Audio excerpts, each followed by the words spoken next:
तो इससे आप अंदाजा लगा सकते हैं कितना भ्रष्टाचार हुआ है इस सरकार में, और वो पैसा कहाँ गया मंत्री साहब को बताना चाहिए। बिल्कुल, हुड्डा साहब आ रहे हैं। इसी 22 तारीख को हुड्डा साहब रानिया हलके के 5 गांवों में जाएंगे, जनसभा को संबोधित करेंगे, लोगों को संबोधित करेंगे। और उसके बाद सांसद साहब आ रहे हैं दीपेंद्र हुड्डा, उनके अलावा भी बहुत बड़े बड़े नेता, पंजाब से भी नेता आएंगे। सबसे ज्यादा मजबूती से जो आवाज उठाई वो सरोमितर जी कंबोज से, और आज कांग्रेस पार्टी ने हमारे बीच में सरोमितर कंबोज जी को, और हम लेट हैं उसके लिए माफी मांगते हैं आपसे। और आज ओम प्रकाश केरवाला साहब हमें आशीर्वाद देने पहुंचे हैं, मैं उनका बहुत शुक्रिया अदा करता हूं। सम्मानित मंच से मेरे सीनियर नेता हैं, सारे कांग्रेस के बहुत बड़े लीडर यहाँ पर बैठे हैं रानिया हल्के के। आप सभी को बहुत बहुत धन्यवाद है कि सुबह से लेकर शाम तक आप सभी इतना सहयोग साथ देते हैं, जिससे हमारा हौसला बनता है। दोस्तों, समय नहीं लूंगा, पहले लेट है, 2-3 बातें आपसे करनी है।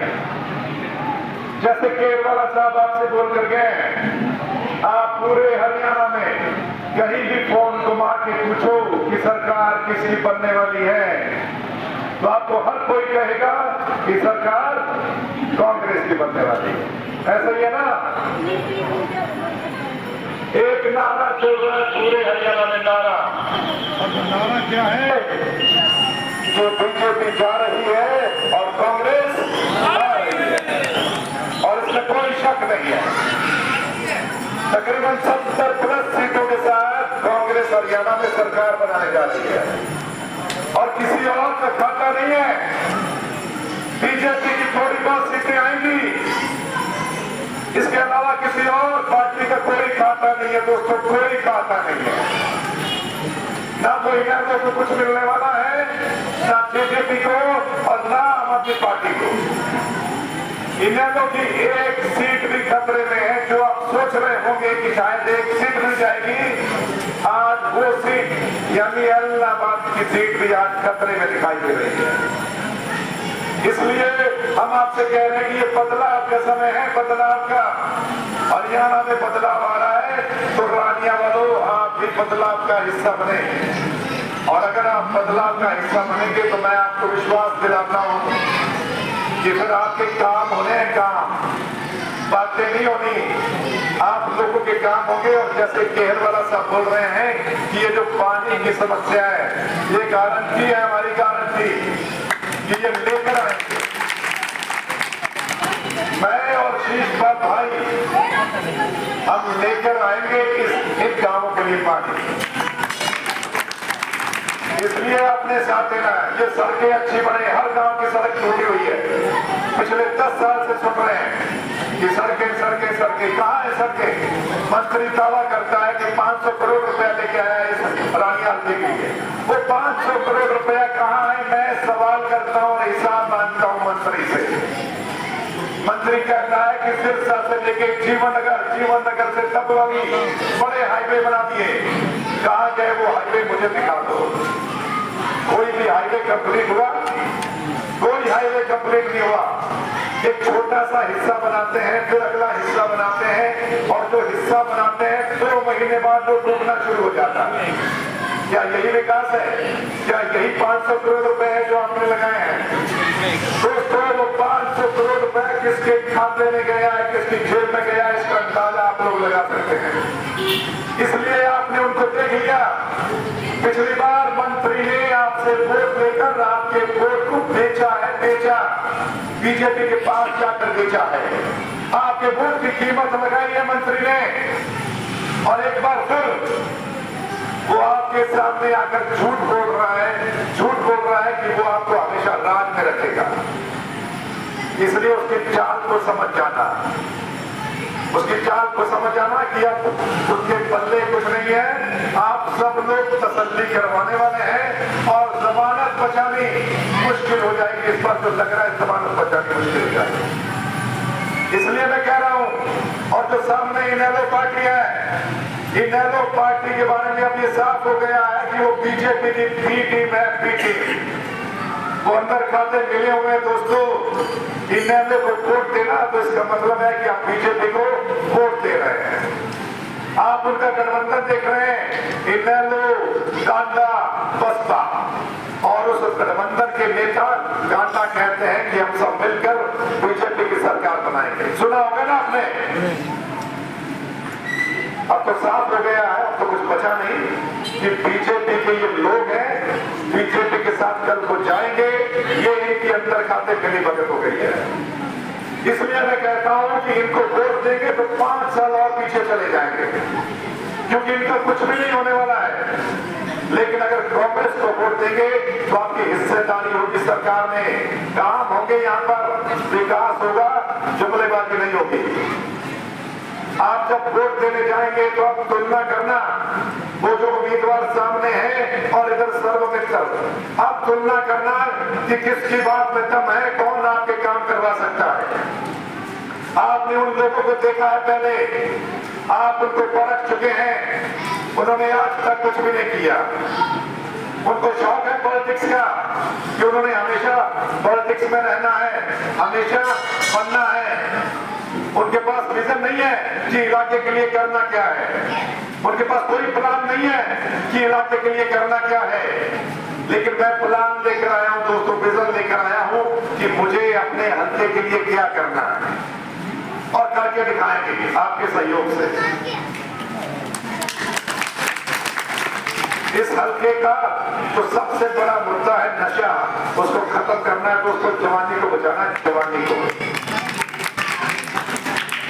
किसानी को बचाना है। किसानों के साथ इस सरकार ने क्या किया ये आप अच्छे से जानते हैं। 750 किसान शहीद हुए, 750 किसान। आप भूल नहीं सकते बीजेपी को, जिस बीजेपी की वजह से 750 किसान शहीद हुए हैं। कोई भी किसान बीजेपी को पसंद नहीं करता, और खासकर ये इलाका जो किसान बहुल इलाका है, कोई बीजेपी के साथ जाना नहीं चाहेगा। तो फिर जो बीजेपी की बी टीम में है, बी टीम में आप कैसे उसको वोट दे सकते हैं? क्योंकि उनका भरोसा नहीं है कि वो रात में अगली सुबह क्या फैसला लेंगे, और कोई सीट नहीं आने वाली है। इसलिए विकास का साथ दीजिएगा, कांग्रेस का साथ दीजिएगा, और कांग्रेस आपके लिए बहुत अच्छे अच्छे प्लान लेकर आई है अपने मैनिफेस्टो में। आप सब लोग बैठे हैं, बहुत से बुजुर्ग हमारे बीच में बैठे हैं। बुजुर्गों की जो पेंशन है, जो आज 3000 रुपए आपको मिल रही है, कांग्रेस ने वादा किया है कि वो पेंशन डबल हो जाएगी, यानी 6000 रुपए पर मंथ मिलेगा। ये छोटी बात नहीं है, ये बुजुर्गों का सम्मान है, सम्मान भत्ता। इन्होंने क्या किया, बीजेपी वालों ने बुजुर्गों की पेंशन काटी। कैसे? फैमिली आईडी में 1 जीरो फालतू लगाकर हजारों बुजुर्गों की पेंशन बीजेपी वालों ने काट दी। वो बुजुर्ग परेशान हुए हैं, और बुजुर्गों के फोन आते थे मुझे कि बेटा हमारी पेंशन कट गई है। वो धक्के खा रहे थे बुजुर्ग, कभी इस दफ्तर में, कभी उस दफ्तर में। ये सम्मान भत्ता है, हर बुजुर्ग को मिलना चाहिए, चाहे कोई गरीब है चाहे अमीर है, हर बुजुर्ग को ये पेंशन यानी सम्मान भत्ता मिलना चाहिए, और कांग्रेस की सरकार देगी। दूसरा, 500 रुपए का सिलेंडर मिलेगा कांग्रेस की सरकार आने, 500 रुपए। और तीसरी सबसे बड़ी बात, अपने गरीब समुदाय के लिए, अपने मजदूर समुदाय के लिए, भाइयों के लिए, जिस गरीब के पास अपना मकान नहीं है, जमीन नहीं है, कांग्रेस की सरकार ने वादा किया है कि 100 गज का प्लॉट दिया जाएगा।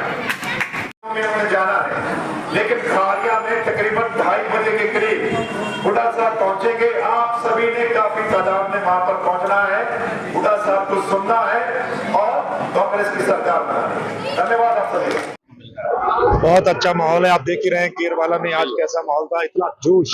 हम काफी लेट हैं, 1.5-2 घंटे लेट थे, उसके बावजूद भी इतनी तादाद में यहाँ पर लोग बैठे हैं, तो इसका मतलब आप समझ सकते हैं कि जोश है लोगों में।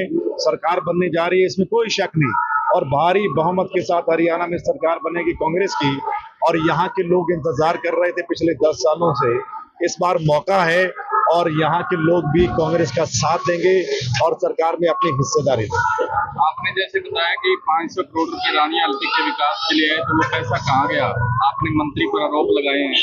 आपको सब पता है कि वो पैसा कहाँ गया। 500 करोड़ रुपया दिखता है आपको रानिया में लगा हुआ। 500 करोड़ रुपया कुछ छोटी रकम नहीं होती, बहुत बड़ी रकम होती है। 500 करोड़ रुपया इस एक हल्के में लग जाए तो हल्के की तस्वीर बदल जाती है, लेकिन यहाँ तो कुछ नहीं बदला। सारी सड़कें टूटी हुई हैं, कोई हाईवे नहीं बना। मंत्री साहब दावा करते हैं कुछ भी नहीं बना है, और बताओ तो वो 500 करोड़ रुपया कहाँ गया? जो हाईवे बनाए हैं 2 महीने बाद टूट रहे हैं। आप देखिए 2 महीने बाद, तो इससे आप अंदाजा लगा सकते हैं कितना भ्रष्टाचार हुआ है इस सरकार में, और वो पैसा कहाँ गया मंत्री साहब को बताना चाहिए।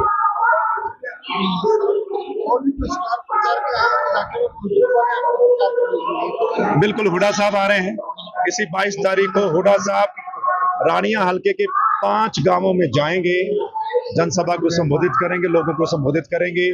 और उसके बाद सांसद साहब आ रहे हैं दीपेंद्र हुड्डा।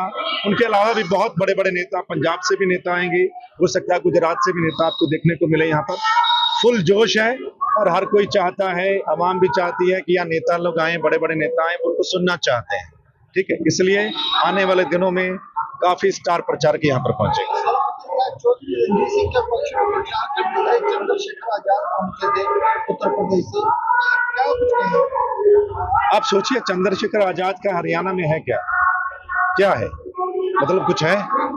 और वो गठबंधन जेजेपी के साथ कैसे हुआ ये भी आप जानते होंगे।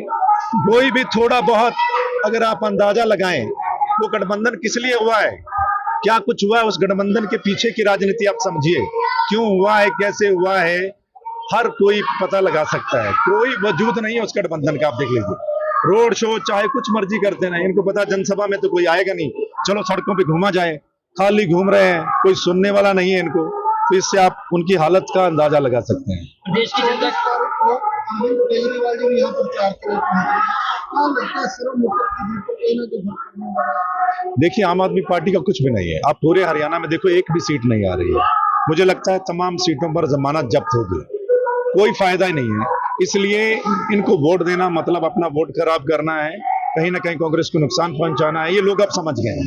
इसलिए किसी पार्टी का वजूद नहीं है। आप देखिए कि या तो बीजेपी की थोड़ी बहुत सीटें आनी है, इसके अलावा कांग्रेस की आनी है, 70+ सीटें तकरीबन लग रही हैं। किसी और पार्टी का खाता ही नहीं है, किसी और पार्टी को एक भी सीट जाती हुई दिखाई नहीं दे रही है। अब रणजीत सिंह कहते हैं कि सर्वोत्तर तो हमारी कैंडिडेट है, ये यार रानिया हल्के का नहीं। चौधरी रणजीत सिंह कहाँ रहते हैं? उनकी कोठी कहाँ है? रानिया में कोई कोठी है, कोई घर है? सर्व मित्र तो पूरे हरियाणा में रहता है। सर्व मित्र ना सिर्फ रानिया में बल्कि पूरे हरियाणा घर है सर्व मित्र का। सर्व मित्र ने हर वर्ग के मसले उठाए हैं, सर्व मित्र ने रानिया के मसले भी उठाए हैं। सर्व मित्र का घर मौजदिन में, मेरा परिवार पूरा यहाँ पर है। पत्रकारिता के लिए मैं पूरे हरियाणा में घूम सकता हूँ, लेकिन रहने वाला तो यहीं का हूँ, और यहाँ से मौका मिलने वाला है। मौका मिलने के बाद यहाँ रानिया के बीच में रहकर, रानिया के लोगों के बीच में रहकर काम करवाने, उनकी तरह भागना नहीं है कि वो कोठी में रहें, कहीं और रहें, ऐसा नहीं है। सर्वमित्र, सर्वमित्र काम करवाने आया है और काम करवाएंगे, लोग याद रखेंगे, हाँ कोई नुमाइंदा आएगा। रानिया के लोगों को आपसे बहुत सी उम्मीदें, क्या लगता है सर्वमित्र आप उन उम्मीदों पर खरा करेंगे? पूरी उम्मीद है, और लोगों की जो उम्मीदें हैं, और इससे जो हमारा हौसला बढ़ता है कि जितनी ज्यादा उम्मीदें होंगी उतना ज्यादा अच्छा काम करना है। बहुत कुछ सोचा है रानिया हल्के के लिए, तस्वीर बदलनी है, बहुत सारे मुद्दे हैं जो आने वाले समय में हल करवाएंगे। और लोगों को भी उम्मीद है कि ये बंदा आया है क्योंकि मसले उठाने वाला बंदा है, चुप रहने वाला तो है नहीं। विधानसभा में उनकी बात रखेगा, उनकी बात रखेगा तो कोई बात बनेगी। 25,000 युवाओं की नौकरी पर तलवार लटक रही है कोर्ट के अंदर, पुलिस भर्ती और कल्ले को पटवारी भर्ती। क्या कांग्रेस सरकार ने पर रोजगार का मुद्दे के लिए युवाओं की सुनवाई होगी? कांग्रेस सरकार ने वादा किया है 2 लाख सरकारी नौकरियां जो हैं वो खाली पड़ी हैं। बीजेपी सरकार ने तो कुछ नहीं किया, जो भर्ती की वो लटक गई हाईकोर्ट में जाकर, कोई कमी छोड़ दी। कांग्रेस की सरकार ने वादा कि 2 लाख सरकारी नौकरियां भरी जाएंगी और पक्के तौर पर भरी जाएंगी। युवाओं को पूरा भरोसा है, सारे युवा हरियाणा के कांग्रेस का साथ दे रहे हैं। जो नौकरी पेशा है कर्मचारी, वो कांग्रेस का साथ दे रहे हैं क्योंकि उनको ओपीएस चाहिए। किसान साथ रहे हैं, किसानों को परेशान किया बीजेपी ने, कर्मचारी, पहलवान, सभी को तो परेशान किया बीजेपी ने, इसलिए इतनी हवा है। 70+ सीटें जाने वाली हैं। सर से बात कीजिए एक बार, सर आए स्पेशल लालावाली से। हाँ जी सर, लगातार प्रचार देखो सर्वमित्र जी एक बहुत ही अच्छे, जिन्होंने अच्छी पत्रकारिता की है अपनी। इन्होंने पहले तो चैनल के हिसाब से सेवा की है, और अब ये बीच जो हमारे बीच में आए हैं तो ये कांग्रेस पार्टी की थ्रू इन्होंने इसीलिए टिकट दी है क्योंकि ये बहुत ही अच्छे, बहुत ही पढ़े लिखे और बहुत ही एक सूझबूझ वाले हैं, नौजवान है, युवा है और ये इलाके की सेवा करेंगे।